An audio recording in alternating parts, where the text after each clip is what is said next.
بسم اللہ الرحمن الرحیم۔ تم مجھے اس سے عشق کرنے کی اجازت دو گی تو سراغ مل جائے گا۔ فضول بات ہے، تم عشق کرو گے تو کیسے سراغ ملے گا؟ پرانی بات ہے، رکابت اندھا کر دیتی ہے ایک حسینہ کا۔ دوسرا عاشق پیدا ہو جائے تو پہلا عاشق خام ٹھونک کر میدان میں اتر آتا ہے۔ میں اناتا سے عشق کروں گا تو اس کا عاشق مجھ سے مقابلہ کرنے کے لیے ضرور سامنے آئے گا۔ آئیڈیا اچھا ہے، تمہیں تو نہیں اپنے کسی اعلی کار کو اس کا عاشق بنا کر یہ ڈرامہ کر سکتی ہوں، لیکن وہ جن محافظ نہیں، خواہ مخواہ تم اسے جن کہتے ہو، پتہ نہیں وہ کون ہے، کبھی سامنے نہیں آتا ہے۔ جن کی یہی پہچان ہے، وہ کبھی نظر نہیں آتا ہے۔ پھر وہی جن جو میں کہہ رہی ہوں اسے سمجھو، جب اس کے بیگ سے ہیروئن بریف کیس میں منتقل ہوئی وہ نظر نہیں آیا۔ پھر اس نے کرسٹوفر کو زیادہ سے زیادہ شراب پلا کر اور اسے ٹھوکریں مار کر اس کی آدھی تجوری صاف کی، تب بھی اس کا پراسرار محافظ نظر نہیں آیا۔ تمان منی پارک کے جنگل میں بھی دو جنگلی مرد اس کا کچھ نہیں بگاڑ سکے، وہ مرد بھی رقیب بن کر آئے تھے، لیکن پراسرار محافظ نے انہیں کس طرح بھاگنے پر مجبور کیا یہ ہم اس کے تاریک دماغ سے نہ دیکھ سکے۔ تم ٹھیک کہتی ہو، لیکن ہو سکتا ہے وہ اس بار ہمیں نظر آ جائے۔ تم کسی کو اس کا عاشق بنا کر اس کے پیچھے لگا دو، آزمانے میں کیا حرج ہے؟ ٹھیک ہے، تم میرے پاس آؤ، ہم اناتا کی طرف جائیں گے اور دور سے اس کے عاشق اور رقیب کا تماشا دیکھیں گے۔ وہ پارس سے رابطہ ختم کر کے بیڈ روم میں آئی اور لباس تبدیل کرنے کے بعد جب وہ ڈرائنگ روم میں آئی تو پارس آ چکا تھا۔ اس نے کہا، میں نے عاشق والا آئیڈیا ایسا بتایا ہے کہ وہ پراسرار محافظ ضرور سامنے آئے گا۔ یہ کہتے ہی وہ چونک گیا، ایک سمت دیکھ کر بولا، کون ہو تم؟ بلی ڈونا نے کہا، تمہارے سامنے کوئی نہیں ہے، کس سے پوچھ رہے ہو؟ یہ میرے سامنے 7 فٹ کا جن کھڑا ہے اور تمہیں نظر نہیں آ رہا ہے۔ بابا صاحب کے ادارے سے تعلق رکھنے والا ایک جوان نادیدہ بنا ہوا تھا، وہ باری برکم آواز میں بولا، العاشقیہ المعشوقیہ والجنات المذاق۔ پارس نے کہا، یہ کہہ رہا ہے جنات سے عاشق و معشوق والا مذاق کرتے ہو، تمہیں اس کی سزا ملے گی۔ بلی ڈونا کو وہ نظر نہیں آ رہا تھا، اس نے پارس کے چور خیالات سے معلوم کیا تو یقین کرنا پڑا کہ واقعی کوئی 7 فٹ کا جن وہاں موجود ہے۔ پھر بلی ڈونا نے اس کی عربی زبان سنی تھی، اگر وہ یہ زبان جانتی تو بولنے والے کے دماغ میں پہنچ جاتی، لہذا وہ پارس پر بھروسہ کرنے پر مجبور تھی۔ یہ سوچ بھی نہیں سکتی تھی کہ پارس کے چور خیالات جھوٹ بول کر گمراہ کرتے ہیں۔ پارس نے کہا، جن صاحب یہ میری مالکہ ہے، میں اس کا معمول اور تابع دار ہوں، اسے یقین دلاؤ کہ جنات کا وجود ہوتا ہے۔ جن کی آواز ابری، المرد العورت الفلام، شرم شرم ستیہ ناس۔ جن صاحب کہہ رہے ہیں میں مرد ہو کر عورت کا غلام بن گیا ہوں، یہ مجھے شرم دلا رہا ہے۔ جن صاحب سے کہو میں انہیں دیکھنا چاہتی ہوں۔ پارس نے کان کے پاس یوں ہاتھ رکھا جیسے کچھ سن رہا ہو، پھر اس نے کہا، یہ کان میں کہہ رہا ہے کہ کسی عورت کے سامنے نہیں آ سکتے۔ کیوں نہیں آ سکتے؟ شرم آتی ہے۔ کیوں شرم آتی ہے؟ دراصل انہوں نے پیدا ہوتے وقت کپڑے نہیں پہنے تھے، تب سے ناراض ہیں کہ کپڑا لپیٹ کر کیوں پیدا نہیں ہوئے، تب سے احتجاجن یہ لباس ہڑتال کر رہے ہیں۔ کیا تم چاہو گی کہ یہ سامنے آئیں؟ نہیں، مگر میں یقین کرنا چاہتی ہوں کسی بھی انسان کے چور خیالات جھوٹ نہیں بولتے۔ تمہارے خیالات بھی سچ بول رہے ہوں گے، پھر بھی یقین کرنا چاہتی ہوں یہ سامنے نہ آئیں، لیکن یقین دلائیں۔ ٹھیک ہے، یقین دلا رہے ہیں، سنبھل جاؤ۔ وہ جن بننے والا بلی ڈونا کے پیچھے آ گیا، اس نے گولی حلق سے نکال کر جسمانی طور پر نمودار ہوتے ہی ایک زور کا تمانچہ رسید کیا، پھر گولی نکل کر نادیدہ ہو گیا۔ وہ تمانچہ کھا کر چیختی ہوئی لڑکھڑاتی ہوئی صوفے پر گر پڑی، فوراً ہی پلٹ کر مارنے والے کو دیکھنا چاہا مگر وہ نظر نہیں آیا۔ وہ اپنا گال سہلاتے ہوئے بولی، میں نے اس طرح یقین دلانے کو نہیں کہا تھا، یہ جنات کا اسٹائل ہے، ذرا 1 منٹ،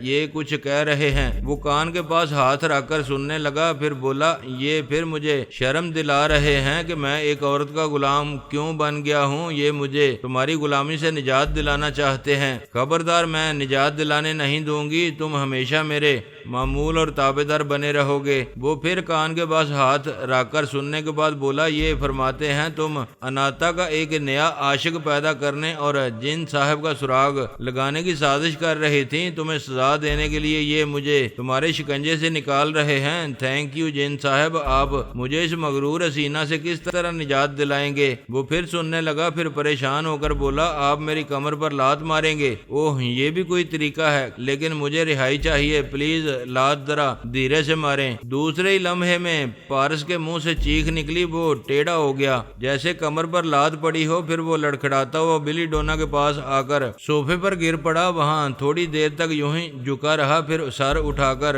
بلی ڈونا کو اور اس ماحول کو یوں دیکھنے لگا جیسے پہلی بار دیکھ رہا ہو۔ پھر اس نے پوچھا، تم کون ہو؟ وہ حیرانی سے بولی، کیا تم مجھ سے پوچھ رہے ہو؟ اور نہیں تو کیا تمہاری اماں سے پوچھ رہا ہوں، یہاں صرف تم ہو، جواب دو، تم کون ہو اور یہ کس کا مکان ہے؟ پارس، تمہیں کیا ہو گیا ہے؟ پارس، تمہیں میرا نام کیسے معلوم ہوا؟ سیدھی طرح بات کرو، تم میرے تابع دار۔ وہ بولتے بولتے رک گئی، پھر پریشان ہو کر بولی، کیا واقعی جن صاحب نے تمہیں میرے عمل سے نجات دلائی ہے؟ جن صاحب؟ کون جن صاحب؟ وہ جو یہاں موجود ہیں، دیکھو ابھی وہ تمہیں نظر آ رہے تھے۔ وہ اٹھ کر چاروں طرف دیکھتے ہوئے بولا، یہاں تو کوئی نہیں ہے، کیا تم پاگل ہو؟ جو یہاں موجود نہیں ہے وہ تمہیں نظر کیسے آ گیا ہے؟ اور یہ جن ہوتا کیا ہے؟ کبھی تمہارے باپ نے بھی دیکھا ہے؟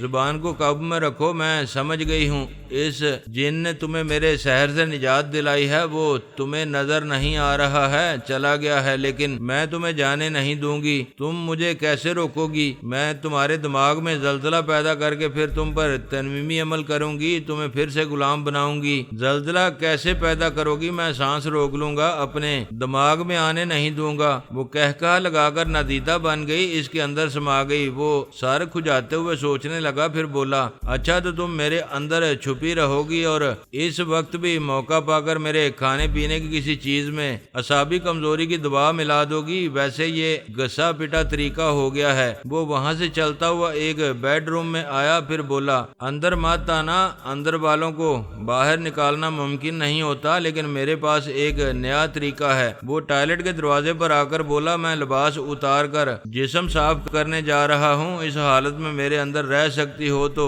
ناک پر رومال رکھ لو اور بے شرم بن جاؤ۔ وہ ٹوائلٹ میں آ کر بٹن کھولنے لگا، اسی وقت باہر سے آواز آئی، تم بہت بدماش ہو، میں بھی دیکھوں گی کہ تم کتنی دیر تک ٹوائلٹ میں رہو گے، کسی وقت باہر آنا ہوگا، تمہارے پاس نادیدہ بنانے والی گولیاں نہیں ہیں، جب بھی تم باہر آؤ گے میں تمہارے جسم میں سما جاؤں گی۔ اسے خوش فہمی تھی کہ اسے معمول اور تابع دار بنا کر رکھا تھا، اس کے پاس کوئی گولی نہیں تھی۔ وہ 1 گھنٹے تک ٹوائلٹ کے دروازے کے سامنے بیٹھی رہی، پھر بیزار ہو کر بولی، باہر آؤ، تمہاری چالاکی نہیں چلے گی، تمہارا پیچھا نہیں چھوڑوں گی، اب تو جن بھی نہیں آئے گا۔ اسے جواب نہیں مل رہا تھا، اس نے اپنی جگہ سے اٹھ کر دروازے کے پاس آ کر اسے ذرا سا کھولا، وہ نظر نہیں آیا۔ اس نے پوری طرح دروازہ کھولا، پھر حیران رہ گئی، یہ خوش فہمی دور ہو گئی کہ اس کے پاس گولی نہیں تھی۔ وہ گھبرا گئی، دماغ نے کہا بازی پلٹ گئی ہے، وہ نادیدہ بن کر میرے اندر سما گیا ہے، کسی وقت بھی مجھے نقصان پہنچا سکتا ہے۔ وہ انکار میں سر ہلانے لگی، یہ ماننے کے لیے تیار نہیں تھی، وہ اس کے اندر سما گیا ہے۔ کسی کو بھی اپنی شکست کا یقین مشکل سے ہوتا ہے۔ وہ بیڈ روم سے نکل کر ڈرائنگ روم میں آئی، صوفوں کے درمیان سینٹر ٹیبل پر ایک کاغذ رکھا ہوا تھا، اس نے قریب آ کر اسے اٹھا کر پڑھا، لکھا ہوا تھا، جن صاحب ناک پر رومال رکھ کر آئے تھے، مجھے ایک گولی کھلا کر نادیدہ بنا دیا ہے، اب میرا نیا جنم ہونے والا ہے، مبارک ہو، میں تمہارے پیٹ میں پل رہا ہوں۔ دیوی شیتارا خوش نصیب تھی، اسے میجر ٹی ہنٹر کے تنویمی عمل سے جلد ہی رہائی مل گئی تھی۔ یہ رہائی پارس کے تعاون کے بغیر ممکن نہیں تھی۔ اگر وہ رہائی پانے کے بعد کیپسول اور گولیوں سے محروم رہتی تو میجر ٹی ہنٹر پھر کسی وقت اسے اپنی معمولہ اور کنیز بنا لیتا۔ پارس نے اس اندیشے سے بھی نجات دلائی، اس کے کمرے میں کیپسول اور گولیوں کی ڈبیا پہنچا دی گئی، اس کے بعد اس کے لیے کوئی اندیشہ، کوئی خطرہ نہ رہا۔ وہ سب سے پہلے ڈمی 1 سے اپنی بے عزتی کا کا بدلہ لینا چاہتی تھی، لیکن میجر نے اس کی آواز اور لہجہ بدل دیا تھا۔ شی طرح فی الحال اس کے دماغ میں نہیں جا سکتی تھی۔ وہ کانفرنس میں میجر ٹی ہنٹر کو شکار کر سکتی تھی، لیکن وہ اسی رات وہاں سے غائب ہو گیا تھا۔ شاید پیرس بھاگ گیا تھا یا پھر نادیدہ بن کر کانفرنس اٹینڈ کرتا رہا، لیکن شی طرح کے ہاتھ نہیں آیا۔ فی الحال ڈمی ون اور میجر ٹی ہنٹر نہ اس کی گرفت میں آ سکتے تھے اور نہ ہی نظروں میں آ سکتے تھے۔ وہ رپوش ہو گئے تھے۔ آئندہ ان تک پہنچنے کے لیے صبر اور انتظار ضروری تھا۔ اس نے امریکہ اور اسرائیل کے ٹیلی پیتھی جاننے والوں کی طرف توجہ دی۔ ٹیلی پیتھی کے بڑوں میں سے الپا اور جان کولن کانفرنس میں جسمانی طور پر موجود نہیں تھے۔ وہ اپنے ٹیلی پیتھی جاننے والے ماتحتوں کے دماغوں میں موجود تھے۔ جب کانفرنس ہوئی اور شرکا اپنے اپنے ممالک کی طرف روانہ ہونے لگے تو شی طرح امریکی ٹیلی پیتھی جاننے والے کے اندر سما گئی۔ اس نے اسرائیلی ٹیلی پیتھی جاننے والے ایک ماتحت رائٹ بوائے کو اچھی طرح پہچان لیا تھا۔ سوچا تھا کہ امریکہ میں کامیابی حاصل کرنے کے بعد وہ اسرائیل جائے گی تو وہ رائٹ بوائے کو تلاش کر کے اسے ضرور ٹریپ کرے گی۔ وہ جس امریکی ماتحت خیال خوانی کرنے والے کے جسم میں سمائی تھی، اس کا نام وائز ٹرومین تھا۔ اس کا باس جان کولن اس کے اندر جاتا رہتا تھا اور اس کے ذریعے دشمنوں کی چالوں کو سمجھنے کی کوششیں کرتا رہتا تھا۔ اس کانفرنس میں وہ صرف مجھے اور سونیا کو دشمن سمجھتا تھا۔ ہمارے جسموں میں وہ اپنے اعلی کاروں کو پہنچا چکا تھا۔ اس نے شی طرح کو وہاں نہیں دیکھا تھا، اس لیے اس سے بالکل بے خبر تھا۔ وہ وائز ٹرومین کے اندر سما کر واشنگٹن پہنچ گئی۔ وائز ایک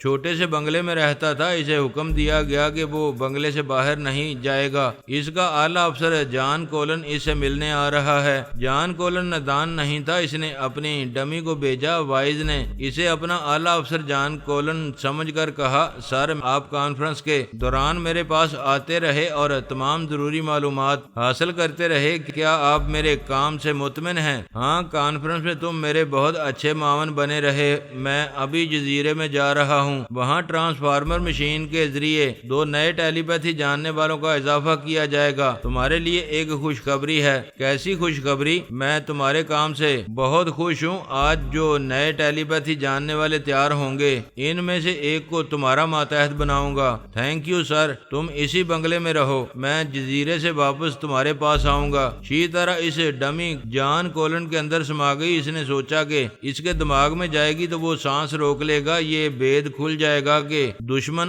آس پاس موجود ہے۔ وہ دھوکہ کھا گئی۔ ٹرانسفارمر مشین سے پیدا ہونے والوں کے دماغوں پر قبضہ جمانے کے لیے وہ جان کولن کے اندر سما کر اس کے ساتھ جانے لگی۔ وہ ڈرائیو کرتا ہوا یونیورسٹی کے گیٹ پر آیا۔ وہاں ایک نوجوان لڑکی کھڑی ہوئی تھی۔ کار رکتے ہی وہ دروازہ کھول کر اگلی سیٹ پر آ گئی۔ ڈمی جان کولن نے کار سٹارٹ کر کے آگے بڑھاتے ہوئے کہا، جینی تم نے یوگا میں مہارت حاصل کی ہے، اس لیے تم سے دوستی کر رہا ہوں، ورنہ میرے بے شمار نادیدہ دشمن ہیں، وہ تمہارے دماغ میں پہنچ کر میرے بہت سے راز معلوم کر سکتے تھے۔ وہ سمجھ رہا تھا لندن کانفرنس سے جتنے بھی نادیدہ دشمن وائز کے اندر سما کر آئے ہوں گے، اب وہ اسے جان کولن سمجھ کر اس کے اندر چھپے ہوں گے۔ اس نے انہیں یہ سنانے کے لیے کہا کہ جینی یوگا میں مہارت حاصل کر چکی ہے تاکہ کوئی اس کے دماغ میں نہ جائے۔ اس وقت چی طرح کے علاوہ میجر ٹی ہنٹر اور الپا کا ایک نادیدہ اعلی کار بھی اس ڈمی کے اندر تھا، یعنی 3 شکاری تھے اور شیر کی جگہ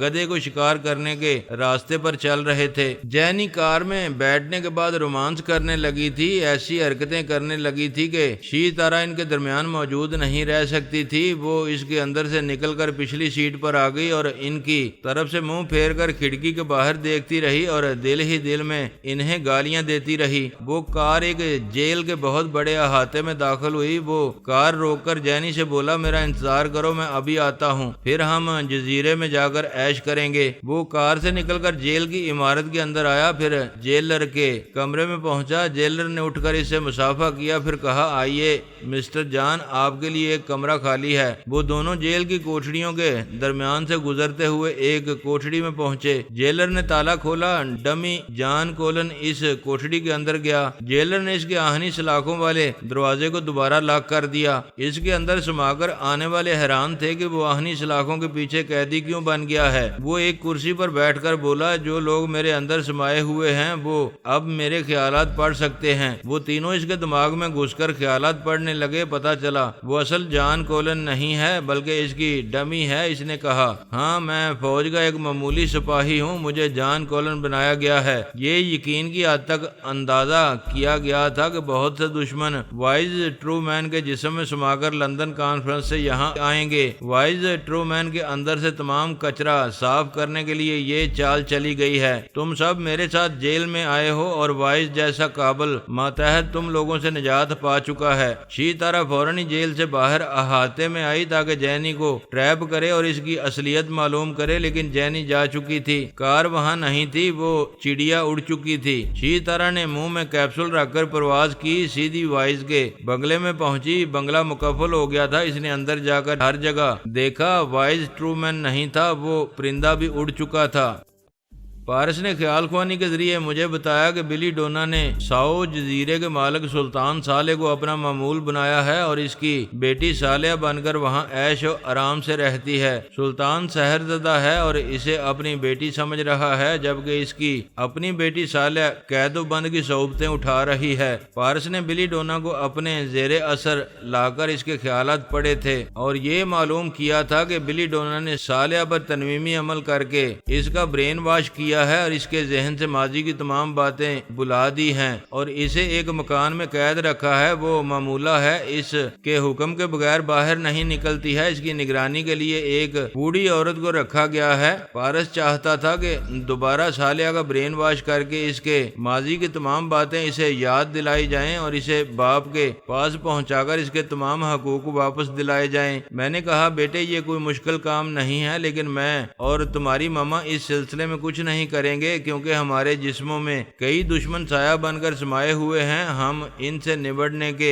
بعد ہی کوئی کام کریں گے۔ پارس نے کہا میں سمجھ رہا ہوں، آپ اور ماما صالحہ کی مدد کرنے جائیں گے تو آپ کے اندر چھپے ہوئے دشمن صالحہ سے فائدہ اٹھا کر سلطان اور بلی ڈونا تک بہت سی اہم باتیں معلوم کرتے رہیں گے۔ بالکل یہی بات ہے، میں بابا صاحب کے ادارے سے چپ چاپ ٹیلی پیتھی جاننے والوں کو شکاگو بھیج دوں گا، وہ صالحہ کو بابا صاحب کے ادارے میں لے آئیں گے۔ میں نے جناب تبریزی سے اس سلسلے میں بات کی، انہوں نے کہا صالحہ جس حال میں بھی ہے فکر نہ کرو، اللہ تعالیٰ جو کرتا ہے بہتری کے لیے کرتا ہے، صالحہ اس ادارے میں آ جائے گی۔ کانفرنس ختم ہو چکی تھی، تمام شرکاء واپس جا رہے تھے۔ میں اور سونیا باتیں کرتے وقت یہ خیال رکھتے تھے کہ ہمارے اندر اور آس پاس جو نادیدہ لوگ ہیں وہ ہماری باتیں سن رہے ہیں۔ اگر کوئی اہم راز کی بات ہوتی تو میں سونیا کے دماغ میں پہنچ کر وہ بات کرتا تھا، ورنہ ہم ایسی گفتگو کرتے تھے جس سے دشمنوں کو اطمینان ہوتا تھا کہ ہم ان سے بالکل بے خبر ہیں۔ سونیا نے کہا سب لوگ جا رہے ہیں، تمہارا کیا خیال ہے؟ کیا کسی مشن پر جانے کا ارادہ ہے؟ ہاں میں اسرائیل جاؤں گا، کچھ عرصہ تک تل ابیب میں رہوں گا۔ یعنی یہودیوں کے خلاف کسی مشن پر جا رہے ہو؟ اسرائیل کے جو یہودی جاسوس ہمارے اندر چھپے ہوئے تھے وہ ہماری یہ بات سن کر ان کے کان کھڑے ہو گئے۔ میں نے کہا ہاں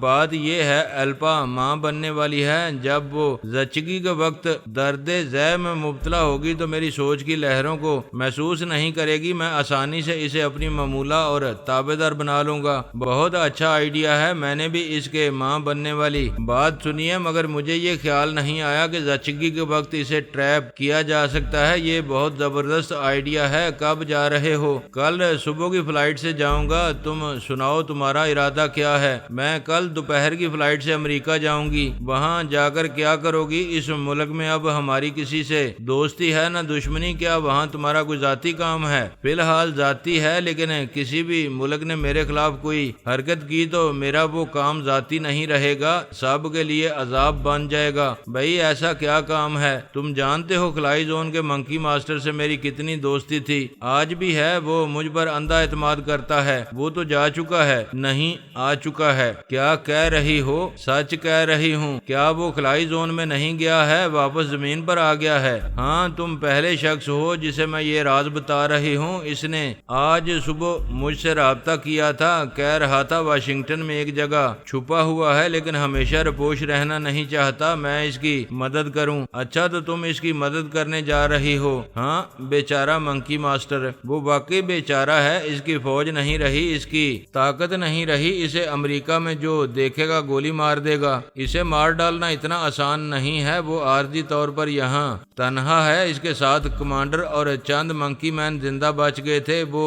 خلائی زون میں گئے ہیں۔ منکی ماسٹر نے حکم دیا ہے کہ اس بار زیادہ تعداد میں جان نثار بندروں کی فوج تیار کرے، نادیدہ بنانے والی گولیوں، فلائنگ کیپسولوں اور جدید ہتھیاروں کی کمی نہ رہے۔ جب وہ زمین سے سگنل دے تو خلائی زون سے بندروں کی فوج چلی آئے، یعنی ہماری دنیا میں خلائی مخلوق کا خطرہ باقی ہے۔ تم جب چاہو گی منکی ماسٹر کے ذریعے اس مخلوق کو یہاں بلا لو گی، یہاں نہیں جہاں ہمارے خلاف اور اسلامی ممالک کے خلاف سازشیں ہوں گی، میں وہاں انہیں بلاؤں گی۔ لیکن سونیا، تم انہیں ایک ملک کے خلاف بلاؤ گی، وہ پوری دنیا میں پھیل جانے کی کوشش کریں گے۔ نہیں کریں گے، پہلے بھی ہم نے انہیں روس، امریکہ اور اسرائیل سے آگے نہیں بڑھنے دیا تھا، آئندہ بھی وہ 3 ممالک تک محدود رہیں گے، کسی چوتھے ملک میں قدم نہیں رکھیں گے۔ یہ تو ٹھیک ہے، لیکن ان خلائی بندروں کی سب سے بڑی کمزوری عورتیں ہیں، وہ یہاں آ کر عورتوں کے جال میں پھر پھنسیں گے اور پھر بے موت مارے جائیں گے۔ ایسا نہیں ہوگا، ہماری دنیا میں آنے سے پہلے تمام بندروں کو ایک مخصوص انجیکشن لگایا جائے گا جس کا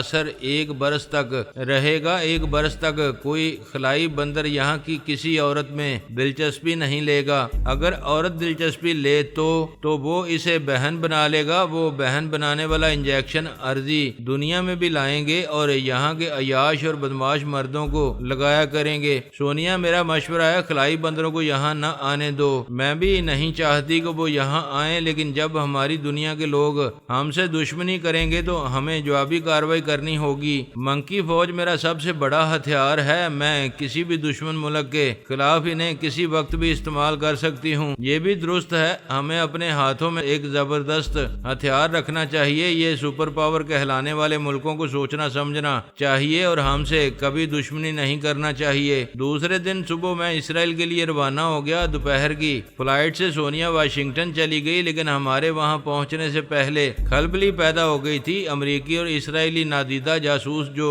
ہماری گفتگو سنتے رہے تھے، وہ خیال خوانی کے ذریعے ہماری باتیں اپنے اکابرین تک پہنچاتے رہے تھے۔ اسرائیلی اکابرین کے لیے یہ مسئلہ پیدا ہو گیا کہ الپا کی زچگی کیسے کرائی جائے اور کہاں چھپ کر کرائی جائے کہ میں اس کے اندر نہ پہنچ سکوں۔ یہ تو ایک معمولی سا مسئلہ تھا، شاید وہ کسی طرح الپا کو مجھ سے بچا لیتے، لیکن منکی فوج اسرائیل، امریکہ اور روس کے لیے پھر عذاب بننے والی تھی۔ حالانکہ دور دور تک خلاؤں میں منکی مخلوق کا کوئی پتہ نہ تھا، منکی ماسٹر بھی ہمیشہ کے لیے جا چکا تھا۔ اس کے فرشتوں کو بھی یہ علم نہیں تھا کہ سونیا انہیں یہاں کے بڑے ممالک کے لیے ہوا بنا رہی ہے۔